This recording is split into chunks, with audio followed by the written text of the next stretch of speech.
2019년 8월 현재 예술의 전당에서는 스웨덴 사진작가 에릭 요한슨의 사진전이 열리고 있습니다. 에릭 요한슨 사진전을 통해서 확인한 어떤 영역의 마스터가 갖는 특성, 특징이 궁금하신 분들은 끝까지 봐주세요. 보시기 전에 좋아요와 구독 눌러주세요. 안녕하세요. 직장인TV의 김 차장입니다. 예술의 전당에 상상을 찍는 사진작가 에릭 요한슨 사진전에 제가 관람을 마치고 지금은 예술의 전당 야외 광장에 있어요. 이번 전시도 너무 좋았거든요. 페이스북이나 아니면 다른 그 블로그에서 이 에릭 요한슨 사진이 어떤 것들인지에 대해서 제가 보고 난 다음에 와, 이 사진들은 정말 대박이다 라는 생각을 했었는데, 그 작가의 사진전이 한국에 와서 지금 예술의 전당에서 열리고 있다고 해서 와봤습니다. 정확하게 제가 3시에 도착을 해서 전시전에 들어갔다가 모든 작품들을 천천히 둘러보고 나오는데 1시간이 딱 걸렸어요. 그래서 찬찬히 둘러보시면 굉장히 좋으실 그런 전시여서 전시에 대한 간단한 소개와 제가 이 작가의 대단한 점, 이 작가의 특징에 대해서 적어온 게 있어가지고 말씀드리고 집에 가려고 이렇게 잠깐 여기 야외에서 카메라를 켰습니다. 근데 너무 더워요. 오늘 날씨가 대박입니다. 하늘 보이시죠? 예술의 전당 왔으니까 예술의 전당 야외라는 걸 활용해서 촬영을 하고 들어가요. 전시전 내부에서는 사진 촬영이 가능하기 때문에 제가 사진을 찍어 온 것들을 여기 구석탱이에다가 하나씩 예시를 보여드리기 위해서 삽입을 할 생각을 하고 있어요. 일단 이 에릭 요한슨 작가의 사진들은 아마 광고라든지 아니면 다들 페이스북이나 어디에서 한 번쯤은 봤을 수도 있는 그런 사진들이에요. 그만큼 유명하다는 거고요. 예를 들어서 하늘 위로 사다리를 타고 올라가서 고개를 내밀면 이렇게 수면 위에서 얼굴이 나온다거나, 어떤 화병을 들고 가다가 떨어뜨렸는데 화병이 깨지는 게 아니라 화병을 잡고 있던 이 손이 도자기처럼 깨지는 그런 사진들도 있었고요. 그래서 그 상상이 제한이 없는 것 같더라고요. 리미테이션이 없고 어떠한 배리어도 없고 그냥 무엇이든지 상상을 해서 그거를 자기만의 이런 포토샵 기술, 편집 기술로 사진으로 만들어내더라, 작품으로 만들어내더라 라는 거가 되게 놀라웠어요. 사진에 옆에 써있는 글귀들 중에 이런 게 있었어요. 정말 그 디테일한 것에 엄청 집중을 한다고 해요. 예를 들면 별을 따는 사진이 있거든요. 현실에 존재하지 않는 초현실적인 장면들을 이렇게 여러 사진과 그 다음에 작가의 포토샵 편집 기술 등을 통해 가지고 이렇게 사진, 정말 현실적인 사진으로 만들어내는데, 어떤 금발 소녀가 마법사 옷을 입고 거대한 핀셋을 들고 하늘에 있는 별을 이렇게 따서 땅에 이렇게 수집을 하는 사진이 있는데, 그 사진 같은 경우에는 그 핀셋을 정말 대형으로 만들고 그 다음에 사진을 찍을 때 작업할 때 그 핀셋에 비치는 손가락들, 이런 것들을 크게 확대를 해가지고 다 지우고 금발 소녀의 머리카락 한 올까지도 디테일한 작업을 통해서 살리는 것들을 그 영상의 비욘드 더 필름이라는 사진 작업을 하는 과정을 기록한 영상에서 확인을 할 수가 있었는데, 그 사진의 옆에 이런 말들이 써 있었어요. 초현실적인 사진을 만들어내는데 이 초현실적인 거를 현실적으로 느끼게 하기 위해서는 정말 디테일이 필요하다. 이 디테일이 하나라도 어긋나 버리면은 이 관객들은 그게 현실적이지가 않고 정말 그냥 가상 이런 걸로 생각을 할 수 있다.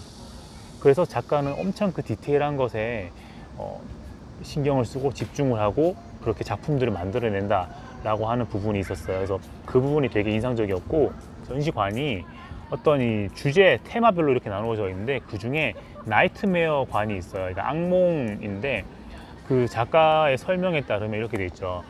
누구나 꿈을 꾸고 꿈에서 깨어나면 꿈꿨던 내용들을 다 잊어버리는데 악몽은 기억한다. 이 악몽들을 다 모아서 작품으로 만들면 그 또한 굉장한 세계가 될 것 같지 않냐 라는 이야기를 하면서 악몽관이 있는데, 그 앞뒤로 이런 내용이 있었어요. 중요한 건 상상력이 아니라 스쳐 지나가는 것을 잡아놓는 메모다라는 부분이 있었어요. 제가 영상을 만들어낼 때도 이 생각나는 아이디어들을 노트 뒤에다가 다 적어가지고 보관을 했다가 나중에 그 아이템들이 숙성이 되고 나면 끄집어내가지고 영상을 계속 찍어내는 것처럼 자기가 꿈에서 악몽을 꾸고 난 다음에 찰나의 그 감정과 그 느낌과 그 이미지들을 다 기록으로 남긴 다음에 이거를 한 달이건 두 달이건 시간을 걸려가지고 작품을 만들어낸다고 합니다. 이 작가가 1년 동안 만들어내는 작품 수가 한 8편 정도 된다고 해요. 그러니까 정말 사진을 하나 만들어내기 위해서 정말 수백 장, 수천 장의 사진을 찍어내고 이거를 머리카락 한 올, 밧줄에 그 틀어져 있는 그 실 한 올까지도 표현해내는 작업을 하기 위해서 이 작가는 정말 혼신의 집중을 통해 가지고 리얼한 사진을 만들어내는데, 이렇게 작품을 만들어내기 위한 그 상상은 그 순간순간의 느낌들, 이미지들을 잡아내는 디테일하고 빠른 메모에 기인한다고 합니다. 그래서 이 메모의 중요성도 이 작품에서 확인을 할 수가 있고요. 그리고 세 번째로는 이 작가는 포토샵을 가지고 작업을 해요. 포토샵은 사진을 작업을 하는 모든 작업들을 레이어라는 그 기록으로 남겨놓거든요. 그러니까 이 어떤 특정 색깔을 바꿨다 그러면 그게 색깔 바꾼 레이어가 되는 거고, 어떤 사진을 밑에다 붙였다 그러면 그건 또 다른 레이어가 되는데, 이 작가가 작업한 레이어를 보면은 그게 어마어마해요. 실제로 그 레이어를 사진 옆에 표시해 놓은 부분들이 있는데 정말 작게 표현해놨는데 제 키만큼 될 정도로 한 200, 300 정도의 레이어가 쌓여 있거든요. 이런 디테일한 레이어들을 통해 가지고 정말 초현실적인 사진들이 만들어지는데, 이 작가가 그만큼 포토샵을 정말 잘 쓴다는 거죠. 자기가 상상한 거를 그대로 재현해낼 수 있는 테크닉이 있다라는 것을 확인을 할 수 있었어요. 이런 작업 과정들은 그분이 작품을 만들어내는 과정을 기록한 비욘드 비디오에서 확인을 할 수가 있는데, 보면 뗐다 붙였다, 톤의 매너를 바꾸고